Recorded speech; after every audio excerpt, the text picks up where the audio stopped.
Grabe, alam nyo ba, sobrang nalate ako dito kay Ma'am Mel. So, hihingi tayo sa kanya ng sorry kasi syempre, di ba, tagal niya nag-intay. Wait lang. Ma'am, banana Q po! Ayun na, nakarating ka na. Sorry na talaga. Alam niyo ba, mas talagang ang bilis-bilis ko magpagod. Bigla akong pagtingin ko sa Southgate 1. Sorry po talaga. Ayan, sobrang bait ni Ma'am Mel kasi naintindihan niya tayo. Wait lang po.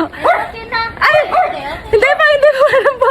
Tingnan mo, ibibigay pa sa atin yung sukli. Ako na nga yung nalate, tapos okay na daw. Diba, ang bait-bait niya. Sana lahat ng customer ganyan para masaya ang mundo. Charot!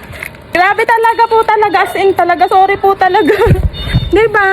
Ayan, deserve ni Ma'am i-flex eh. Hindi ba? Salamat